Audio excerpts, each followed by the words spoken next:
Okay, guys, welcome back to the channel. So today it's the second episode of my most cherished or most loved fragrances, the new series that I'm doing with numerous great and good from the world of fragrances online. And today we have a very, very special guest that I'm very excited to introduce. A lot of people have requested this, actually. This is a fact. So the guest is Chris from the channel Scentland, the land of scent. That Indeed. is it. The famous Chris from Scentland, one of the most amazing channels out there on YouTube. And hello, Chris. It's really great to have you on the show. Thanks for having me. Appreciate it. And you're coming to us from where? Budapest, Hungary, just alongside the river Danube here behind me. So fantastic. Yeah. And that's where you live now. And exactly. Originally, of course, you're from Germany. That's correct. Okay, so it's really exciting. The reason I think a lot of people have requested this is because I quite often talk about vintage fragrances or ones with a classic vibe. And that's something you're really famous for having a great appreciation and knowledge of as well, I think. So for me, it's an absolute thrill to have you on the channel. This is absolutely no BS when I say that you are you're one of the few reviewers where if I'm looking on what's on YouTube and, you know, there's loads of fragrance videos, even if you're reviewing something, which you very often are, that I've never heard of, I'll watch it because it's just, I'm going to learn something. And the way you talk is so eloquent and interesting that I just find the videos a no-brainer to click on. Whereas with other people, I'll only watch one if it's particularly interesting. So it's a real thrill to have you on the channel. I can honestly say before I started my own channel, you were really, really one of the people that I binge watched. You know, if you discover someone really good and you've never seen them, then of course, you don't have to wait for a new video. So I used to watch loads of your stuff, and I'll mention some of my favorites maybe as we go along. But I remember the one about the Fougere fragrances on the snooker table. Yes, was I don't know, it just inspired me with the vintage fragrance stuff that you were talking about. So just to get a bit of background on you then, Chris, obviously you're in Budapest at the moment, very briefly, because we won't go into what's going on in the world, but is everything okay for you at the moment over there? Yeah, everything's fine. Most of you probably know that I've been through COVID myself and the family as well. It has been kind of, it wasn't that bad, but it's definitely something you should take seriously, and I'm grateful that we went through it and we are here healthy. Obviously, we have to watch out for the elderly. My parents are not living anymore, but the parents of my wife, and they didn't have it yet, so we're still kind of careful. But we just heads down and go through it. That's my my direction in regards to this one. Absolutely right, and as well, I'm glad to see that you've come through it and you're looking great. And yeah, fingers crossed that it's just a tie, you know. That the rest is all crap. Actually, well, I've seen some good pictures of you working out online. I think you look like you're back to fighting fitness now, which is absolutely excellent. So the Scentland channel, I mean, this channel has been going quite a while now. Can you tell us roughly how long it is you've been doing it now? August 31st, 2014. You see, that's the German part of me when I exactly know what the story is and the number, and the sales guy part, because I'm in sales, so I got to have my numbers right. And so it was the end of August 2014. Yeah, obviously. Yeah. Okay, fantastic. So 6+ years, which is, obviously, guys, the links, if you haven't seen any of Chris's videos, the link is in the description. Fantastic, wide variety of different fragrances, and very much a lot of ones that are not featured on other YouTube channels. So I've discovered a lot from there. And so your approach to the channel, I think, is kind of very admirable, because I don't get the feeling that you sit there worrying too much about what YouTube's algorithm wants you to upload, or should you do a top 10 or most complimented. You just talk about what you are into, don't you? Yeah, that's one thing. I don't really, it sounds kind of, okay, it sounds, especially from the sales guy, it sounds kind of weird when he says I don't care about the numbers, because probably in my work life, I care about the numbers too much. So in my hobby, I don't want to care about that. So when I started this, I was really taking it in an emotional way and looking at the art of fragrances and fragrances, obviously, that in general that I cherished, that I owned, and during the course of the channel that I purchased I always do that from my own money, so I don't get sponsored by anyone. And I built up in the past 14 years a fairly large collection of fragrances that I thought, sometimes it's nice to do a top 10. And if it gives me, but I don't really check how many clicks it gives me or how many more subscribers are generated by that. It's just fun to look at the shelf and say, well, why not do a top 10 of the 80s or whatever, something like, or top 10 or my favorite nutmeg fragrances or anything like that. But it's always emotional driven. And it's because probably, again, during the day in my work life, I'm a very much numbers guy, have to be. And so in my hobby, I don't want get any near to that at all. I get it, yeah. But yeah, having said what I said, there are some really great sort of top 10s and stuff. Or I loved the one where you did, or the series where you did best fragrances of 1986 or 84. I mean, it was really good. So yeah, there's so much. There are some really cool list videos on your channel actually, but they don't feel contrived, which I think is a nice breath of fresh air. It's a time travel. It's really a time travel for me to go into these years, and because I have a sort of a quite exact memory of those years, so I could really tell when I was what I did. So it's a very selfish approach. It doesn't seem like, but going back to 1985 is a very selfish approach for myself. I totally get that. I'm like that because a lot of people are vague on years, but I can tell you exactly like which football match happened in 1986 and where I was living, and in my own I remember what year I was doing what job or moved out. I don't know why, but maybe we're a bit the same that way. I think we're not. Can I say we're both in our 40s? Is that okay to say? Yeah. I'm vintage for 72, so 48 now. Oh wow. Okay, cool. So I'm born in 77. Well, you must be using the right moisturizer, Chris, because I'm 40, coming up to 44, 77. So we kind of grew up in a similar era, and we can go back to that different world that we grew up in to the one we live in now. And I think a lot of the fragrances we like maybe take us back there. So this is a nice link into what I was going to ask you next before we actually get into your list. By the way, it's going to be 5 great fragrances that mean the most to you. I just wondered, because with me, I only actually got majorly, unusually interested in fragrances in my late 30s. But I get the feeling with you, you've always been quite into fragrances, because you talk about being there in the 80s and buying this and that. So have you always been into fragrances, or did it come at a certain point? I've always been into smells first. It started in '79 when I first came to Hungary for a summer vacation, and then went back to Germany. A few years later, came back, and when I spent my first summers in Hungary, I was playing in the backyard of my grandma, where she had a fruit and vegetable garden. And you had all these very, very interesting things they have not smelled in Germany. It was hot outside, and you smelled carrots, you smelled strawberries, cherries, all these different things, celery, and all these different fruits and vegetables. And they had mixed up with the heat, coming back on you from the earth. It was such a strong impression that I got from this, that when I smelled it again, going back after a few years, I realized that this is having an impact on my brain directly. The smell working as a time machine and creating several emotions and moods and vibes that you can actually revisit, or you can actually generate yourself if you're clever about it. So that's where it's a childhood thing. Wow. Okay. So it goes back that far.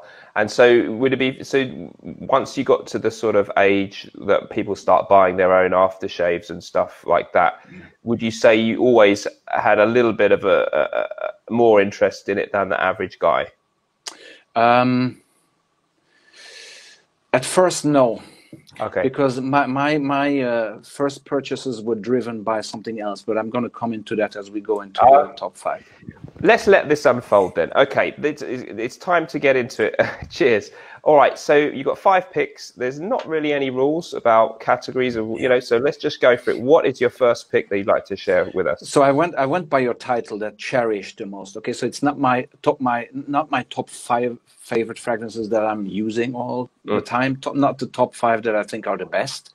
It's just the top 5 that I cherish the most. And the first one has to be, when I grew up, and it's again an emotional journey for me. When I grew up, I lost my father fairly early, when I was only 6 years old.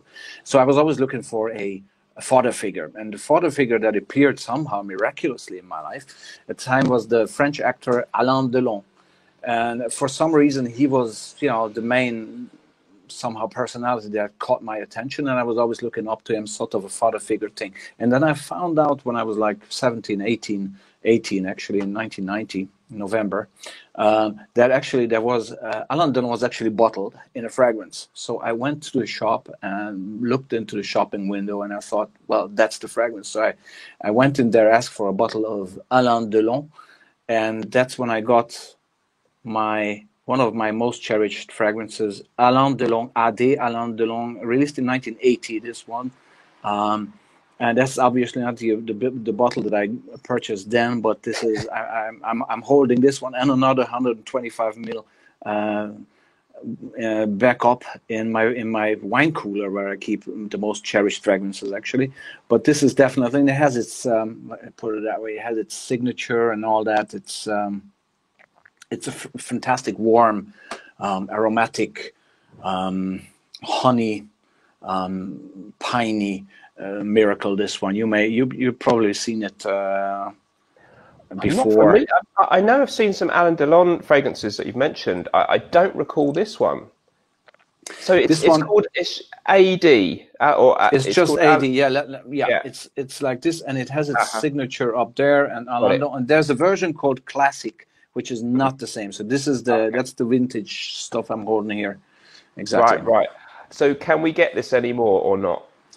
Unfortunately, as with all of my fragrances I'm going to show today, the most cherished ones, they're discontinued. So you can still get them, and this is the most criticism, or the most frequent criticism I'm getting. Okay, you have nice fragrances, but where can I buy them? Nowhere. It's difficult to get some. This one maybe here and there you'll still be able to get it. Yeah. It's no longer in production, but of course there's always eBay. Yeah. Okay. Well, it sounds great. And so it was was it released around that time? You bought it in 1990 or no, it was released in 1980. Oh, I'm sorry. Wow. Oh, wow. Yeah. Okay. So, but I just came around. So I was not really the fragrance guy, but I got into the game because I wanted my father figure bottled. It's as simple as that. I'll be totally honest about it. So, and it made a huge impact. I use it till today, mostly in winter time. Brilliant. And you got a couple of bottles. So you're had to make sure, that I have this. It's actually more. It's an object. I take it out of the wine cooler and just look at it, and it's like almost like I'm praying to it. It's so beautiful. The first. It's getting perverse now. So let's jump to the next one. All right, just briefly then, what's with the wine cooler? Because I just have mine in a cupboard. So is there an ideal temperature that you feel they should be at? I keep them between 14 and 17 degrees. It depends on how my son is actually adjusting the temperature, because he's 3 years old, and sometimes he approaches the wine cooler, just changes the bloody temperature in the cooler. So after. But yeah, it's dark and cool, and it's 2 wine coolers that I have, where I have these most cherished ones inside. Indeed, yeah. Okay, a tip for the avid fragrance collectors there then. So a wine cooler can be used. Good. Yeah. Okay. Next choice then, please. Next choice came around just a year later on, when I was looking. There was a channel on TV called Fashion TV, I think it was. And there was a guy with a ponytail. At the time, he was fat. He was kind of very full of himself, at least it seemed to me, and he was called Karl Lagerfeld.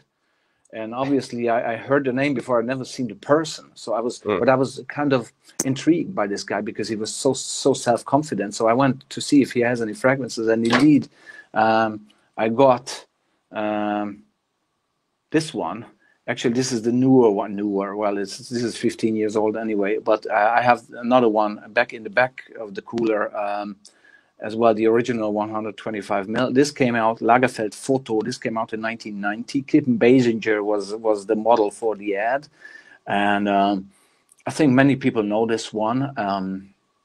This is probably, if I would need to really call my all-time favorite, this would be my all-time favorite, because it has the best smell and the most memories attached to it. And I have a great story, because you said, you mentioned that one or two good stories with this are appreciated. And I have a good story with this, because in 1995, I was traveling from Budapest to London to visit my girlfriend.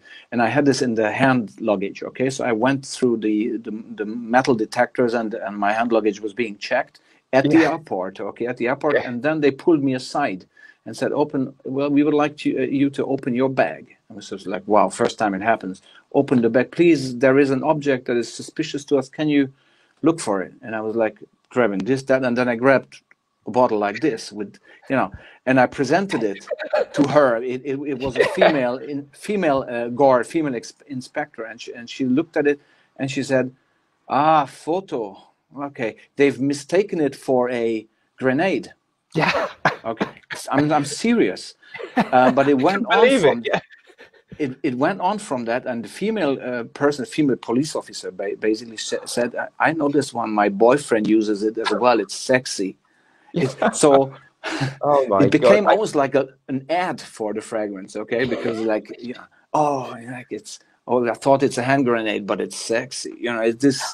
So I never forget that. It was oh my God, I can as you said it, I realized, because you were holding it up and I saw the ring and I thought that would look pretty bad on a scanner. Oh my God. It was pre 9/11 though, so I don't think that but ever since, I don't put it in my hand luggage, this thing, because I'm afraid that they're going to confiscate it. It makes sense. I mean, you've just made me wonder what happens if people have Victor and Rolf Spice Bomb.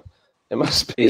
No, but it's true. Yeah, absolutely. Okay, brilliant stuff. Oh, just briefly on would we call that as a fougere fragrance, isn't it? Would we say Lagerfeld Photo is a fougere, because it has a very classy lavender, and it has aldehydes. So it was at the very the verge, starting the 90s, leaving the 80s behind, but still very much a child of the 80s, but trying to go into new directions, fresh, with the aldehydes still being present, but pine as well, and it's mossy as well, and it's a bit leathery, but it's bright.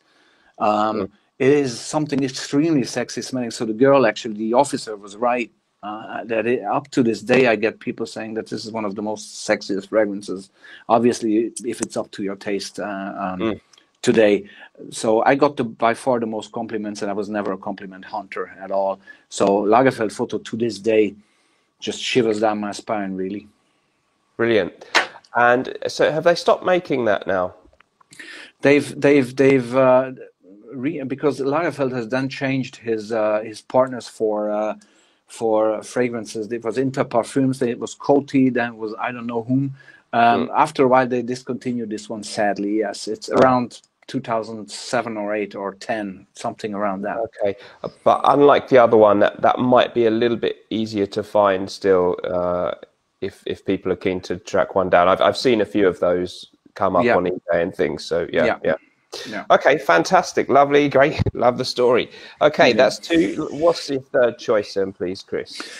Gonna surprise you with one, because this is a female or a woman's fragrance, okay? And it's by one of the most adorable fashion designers and artists of all time, Gianni Versace, who I'm always was a huge fan of. And the story with this is very private, but very straightforward, Dan. This is the smell of my first sexual encounter. Okay. There you go. It blows me off my socks, really, because I bought this fragrance for my first girlfriend, and she wore it. And for me, this is just the juice. It's the juice, baby. It's the juice. So if I smell this, it's just, and the whole packaging and the whole design and the whole ad about this, and it was so erotic, really. Well, And it really, to this day, it is red smelling, but it has this fruity, floral vibe that is just mind blowing, in my opinion. And a bit powdery as well. It is absolutely stunning. But again, it's attached to an experience and to an emotional journey that I took. So maybe it's not everybody's cup of tea, but it doesn't have to be. So and the design of the bottle, and of course Gianni Versace's signature there that you have, the late great genius, Gianni. So So it's a female without, fragrance, yeah. Well, I know that you love it, and well, I'm going to mention that I've got the men's version, which I discovered thanks to you. But yeah, without going into too much detail on a family channel, it was actually the scent of your first sexual liaison, you say, or yeah. It's true, yes. And I was fairly old. I was, I think, I was 20 years old, believe it or not. So Yeah. lots of new information for everybody out there. Yes, I lost my virginity quite late. Yes, believe it or not. And I was kind of similar that way. Yeah, some of us late developers, we turn out to be the most talented in the end. There you go, peace. Yeah. So and this was the okay. Well, that fragrance to me around is that time. that would be a good psychological association, 100%. And it was thanks to you, because I know you're also rather a fan of the men's version, that I 100% down to you that I discovered that one, blind bought it. Absolutely beautiful. Lovely. Good God Almighty, really. It's like, wow. Yeah, it's a great one. Absolutely. Okay, fantastic. So next choice, please.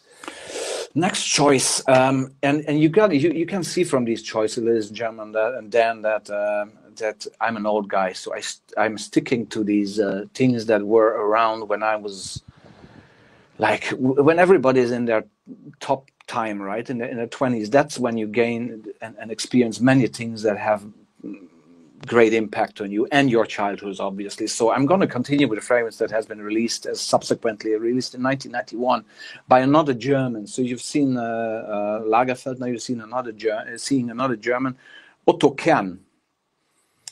Otto Kern is or was, unfortunately, very much known in Germany because of his shirts. He became the Hemdenkönig, which is the king of the shirts in Germany in the early 70s. And he was a very flamboyant figure in Germany and then internationally as well. But then one day he said, I've had enough of this, he sold the brand, and he went to St. Bart's in Monaco and lived there happily ever after. And this is probably the only male fragrance that he has released. It's extremely rare. Again, it's discontinued, just like all the others I'm introducing here.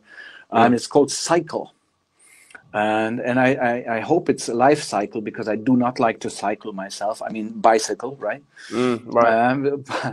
But why did it make in my? And it's a fairly recent discovery for me. I discovered this in Vienna a few years back, and I love this because it's a combination of two fragrances that I used to or still adore a lot: Sport de Baccarat from '86. And Aramis Havana from 1994, I think it was. And it's a weird combination of those two. And this is a fragrance that is somehow fresh and aromatic and fougere and green at the same time, in a way that this is a perfect gentleman's fragrance from that period, from the early 90s. This is so nice, but you gotta have the taste. If somebody smells this today, they might say, "Oof, my grandma or my grandpa." Sorry, but this is really something so nice that I gotta actually spray it. It's just this. There's this aromatic green fougere, like if you really, and there's some mint in here as well. It's beautiful. It's nobody talks about this. Absolutely no. Nobody. I've never heard of that one, I must admit. Yeah. So it's worth to check it out. If you want to know where it's still available, give me a shout and I'll tell you. All right, but you're not going to tell everyone. Yeah, we need to. They'll all be gone. Okay, and you mentioned Sport de Paco Rabanne and Aramis Havana. You think it has elements of those two in the way it smells, yeah? Definitely, it's like you mix them up together because it has Okay. the mint of the Sport de Paco and greenness, and there's no tobacco in here, but still it has this rough edge, this stylish rough edge of tobacco somehow from Aramis Havana. Yes. Yeah. Back in those days, the 70s, 80s, and as you say, even into the 90s, but many releases then still had that 80s vibe. The kind of thing that was considered, sexy by maybe the lady that opened your suitcase in the thing. It was real different kind of way of expecting men to smell back then, wasn't it? And so a lot of the things now that maybe people would say, that smells old fashioned, like my uncle or whatever. They were really sexy back then. People, young ladies found them really sexy. But it changes the same way like fashion changes. So I learned a lot from listening to Karl Lagerfeld. Looking back, not so much because he hated to look back, but looking at what I'm doing now and I'm doing tomorrow. But I like, it changes. It's changing. But nobody wears bell-bottom trousers today, okay? Because they seem, but at the time it was top and hip and cool and whatever, and it might come back. You never know.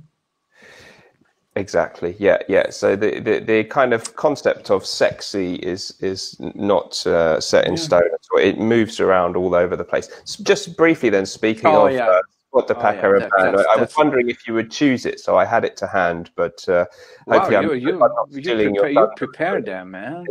Because you pulled out the Vegas one. Yes, I did. This is I definitely one half of Otto Kern is so you actually, Dan, you have to have this fragrance. There's no way you don't have this.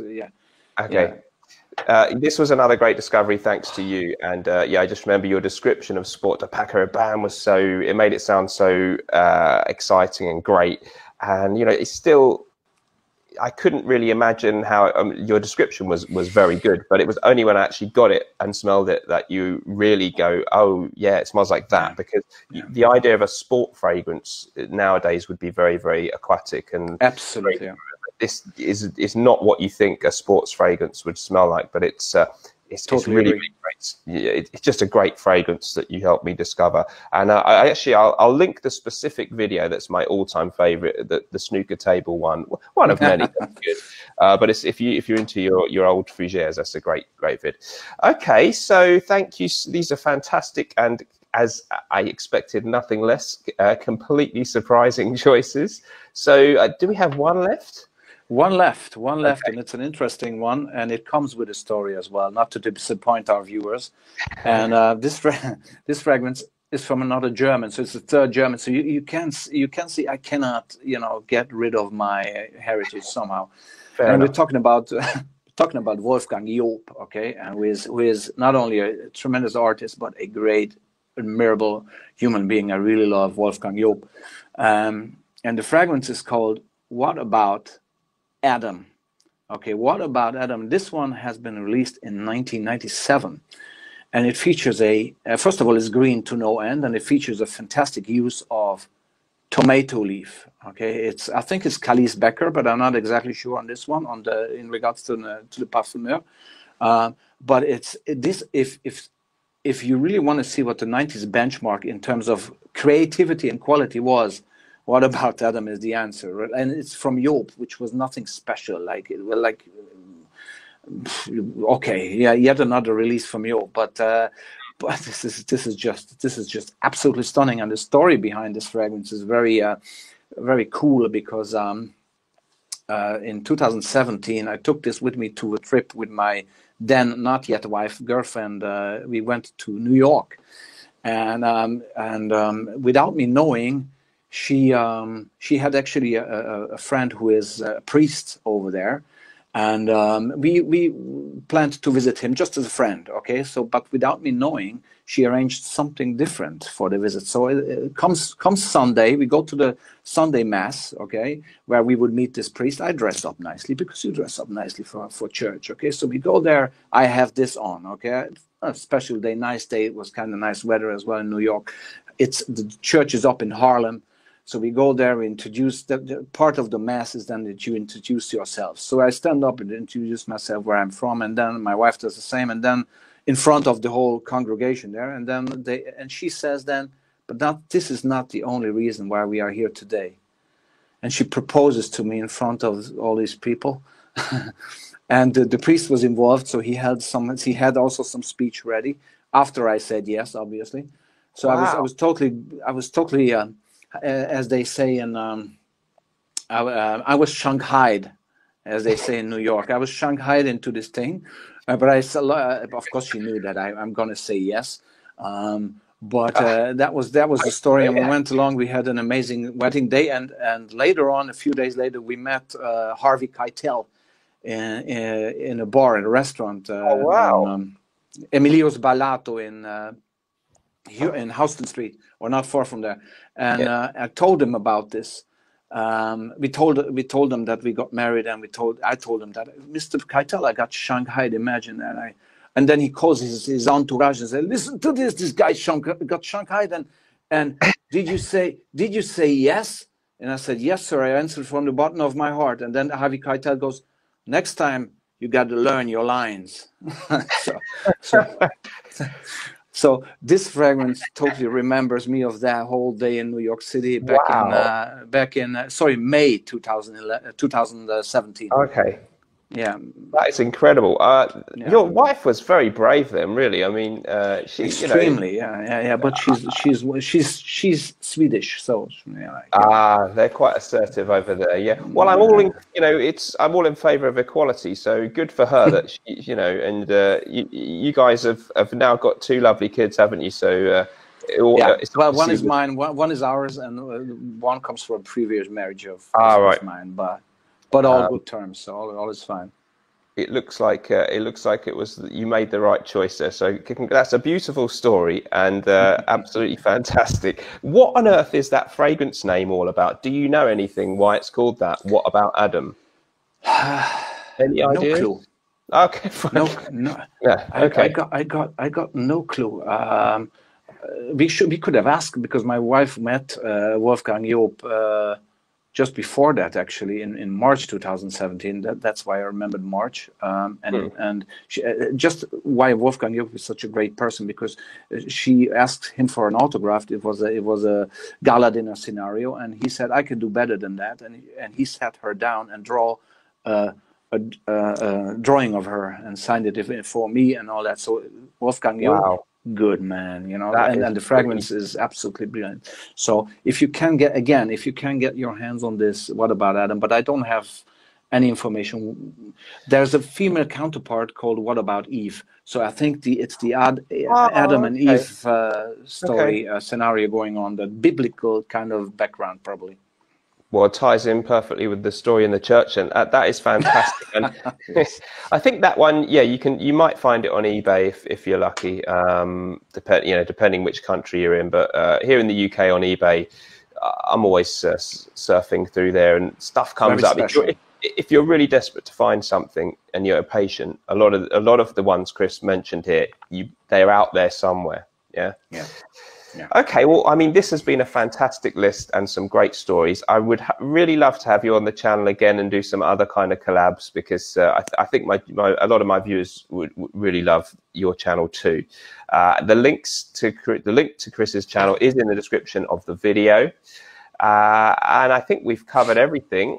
I hope you're going to have a fantastic festive season, and 2021 is going to be a great year. One of my small hopes is that maybe somehow I'll be able to meet you in person in 2021, because it would be great to have a beer or a glass of red wine with you, I think.